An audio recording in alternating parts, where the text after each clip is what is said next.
Hey everybody, this is Rory Francis and you're watching another segment of Igniting American Manufacturing, and I have Dr. Charles Hammerslough with me today, and want to get to he's a recent returnee to the Jacksonville area and now a resident. We're going to get into that a little bit. Can I call you Charles or? Charlie, call me Charlie, please. Okay, Charlie. All right, Charles. So you have a PhD in sociology and elaborate a little Demography, bit here. yeah. So yeah, I got that. No, go I ahead. can fill you in on that. Yeah, please do. I got a degree in at Princeton in sociology and demography a couple of lifetimes ago. Was in academia for about 6 years, and decided that I preferred the entrepreneurial life. Started a consulting business, and basically I've had a long career in marketing data science. It's not very relevant, but I developed some things that me and a team developed some things that everybody's using on the internet years ago, and it's been quite a journey. I ended my career in 2019 as a partner in a big advertising agency running the data science group in Chicago, and then I for various reasons during the pandemic, I came down to Jacksonville, fell in love, bought a place here right on the water, and failed retirement, got interested in doing something else with my life, fell in love with electric scooters, and said, you know what, maybe there's some space in the world for an electric scooter accessory company. So I started one right here in Jacksonville. Good business climate, good people. And I'm really excited about this, and this has been an adventure for me. Well, I wrote an article there a couple of months ago about lifelong learning, and you and I are maybe within the same proximity of age. I'm just going to go ahead and say that. But one of the things in the article I pointed out that a generation entering the workforce today from 18 to 54 can expect to have 12.4 jobs and have 2 to 3 career changes. But I've had a couple of career changes, and it sounds like this, and egged on by COVID, is a major career change and a different avenue for you. Correct in saying that?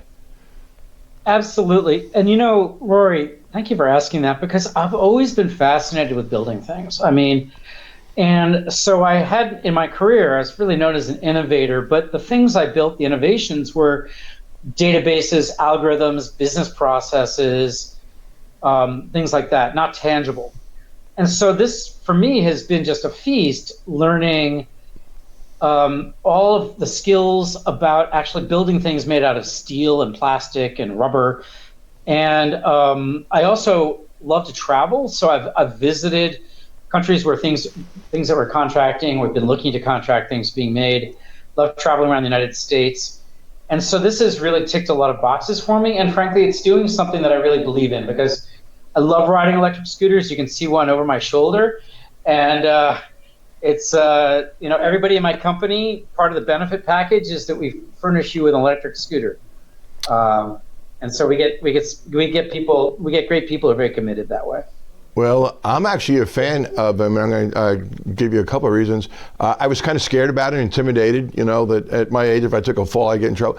I was in Gothenburg, Sweden last year, and I had a bunch of meetings, and I got all my meetings done in the first day, and I had several days there, and I literally tore up the town on a scooter. It took me about 20 minutes to figure it out, to get it up where I can get it at full speed and not be scared, and absolutely fell in love with it.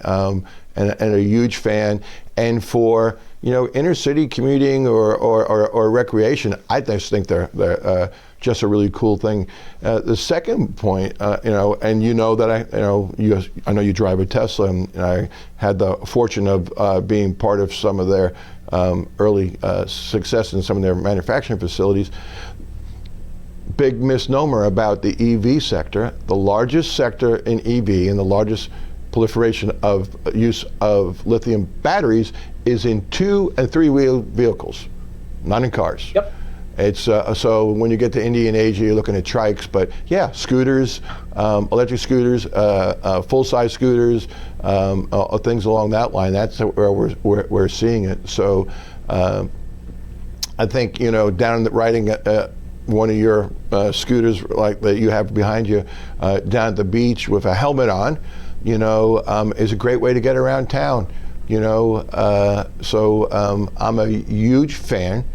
So tell me now, so you went from, you know, a PhD working with algorithms, which today with AI, it's kind of like you might have been a little premature on that one. That's, you know, it's all about algorithms and smart manufacturing and predictive maintenance and data and analytics. But so you have this second career, and you embracing your inner innovation and innovator and your entrepreneurship. Tell me a little bit about the products that you came up with. Thank you so much. Yes. Well, the first product that I got out of the gate with is it's called the Meerkat. It's an electric scooter stand. It's a vertical stand. The problem it solves is that electric scooters are great transportation, as you and I both recognize, but they're kind of lousy roommates. They're sort of all over the place. You can see the one behind me. I've got room in my office, but it'd be pretty easy to trip over it if it's sitting in your kitchen or in your foyer or something. So in order to help accelerate people adopting electric scooters, we created this product which allows you to fold the scooter and save about 40 or 50% of your floor space. I received my first patent on it in my life on it last month or January, and which was really exciting. We framed it already, and that's in the office. So I'm kind of got the innovation bug and the maker bug going with me. You may see over my shoulder an Elegoo printer. It's a 3D resin printer, because one of my real pain points here in developing products has been to create get the prototypes made. So I said, you know what, I'm just going to buy a 3D printer and make some prototypes so I can get a sense of what the designers are creating for me. The second product we're really excited about, and this is essentially the first unveiling. I'll point out that I have we already have a provisional patent on this. It's something we call the Scoot Boot, and I don't know if it's in reverse or not, but what I did is I took the idea of a boot that the cops might put on your car tire to immobilize your vehicle, and adapted it, sized it down for electric scooters. And then there's a combination lock, a dial. You twist that and it opens up, and then you bring it back, it locks up. This is the very first prototype right here, and really delighted. And right now I am looking for a manufacturer in the United States. I want to start with a short run, maybe 100 units, expand it pretty quickly up to more units, and you know, honestly, what I'd really love to do is have the major components made by a manufacturer and then assemble them in Jacksonville. This is kind of my dream, to give back to the community, to create some great jobs in Jacksonville, and start small, but, you know, see where we can take this. Well, that's awesome, and I think, you know, well, we can always use manufacturing. We can always use jobs in Jacksonville. So anything that moves that ball or that pendulum in the right direction is a good thing. So, with maybe you can elaborate. Is that your mission? Is that your mission statement, or do you have a different mission statement? Just kind of. No, you got it. It's to accelerate the transition, accelerate the adoption of electric scooters or micromobility as a personal transportation option. You know, clearly it's not always great, but it's you know, when it's raining or if you're trying to carry children around. But gosh, I mean, if you're just going to the store to get a bag of groceries or running the post office to get a stamp, why do you want to take a 4,000-pound car?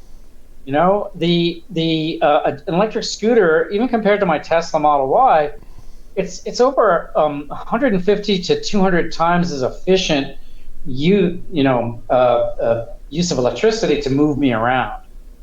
And to recharge an electric scooter that takes you 50 miles might cost 7 cents of electricity. And so that's just it's an extraordinary device. You can go in car lanes, in cities. It's a great solution.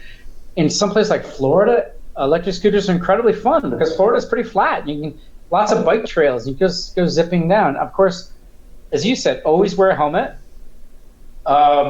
Maybe you are the same age. I'm 66. I don't know exactly, but I'll tell you, I'm the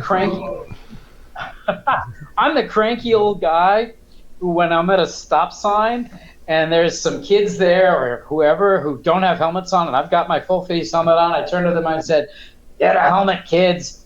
One saved my life, which is actually true. I didn't keep it, but I had a crash where I put a 3-inch crack in a helmet. Thank God that was not my cranium. So. Well, always promote helmet safety. I do have a helmet story. About 25 years ago, I got my first ski helmet. I've never hit my head. The first night I wore it, I hit my head pretty hard and cracked it. So I got it just in time. So that's really good stuff. Listen, I want to have you back. I want in a little while and see what your progress is like if you're actually fabricating in town, and maybe we'll have you actually in studio. It's innovators like you that keep the ball moving and keep manufacturing relevant. So I just want to lay this with our audience here. If it's not grown, it's manufacturing. It's manufactured, and we need to be cognizant of that. And manufacturing is cool, and there's great careers and opportunities out there. But if it's not grown, it's manufactured. It's essential to our way of life. So, Charles, thanks for. Go ahead, Charles. Thank you so much. Let me just say at the end that manufacturing is ultimately profoundly connected to community. You need an ecosystem of factories and roads and favorable government regulations, financial support, and so on to really make manufacturing work on a local level. And this is something that I think we perhaps need to relearn a bit in the United States, and I'm looking forward to being part of that. Well, I encourage you to read some of my stuff on smart manufacturing and community involvement, Charles. I might actually send you a couple of links. I'm a big advocate of that. And manufacturing has a place in communities and a responsibility to communities, both local communities and our global communities. So yes, I agree with you 100% on that. And that's a subject for another topic. Then we're going to have you back and talk about that. So I'd love to come back, Rory. Charles, thanks for coming on today. This is Rory Francis, and you're watching another segment of Igniting Manufacturing.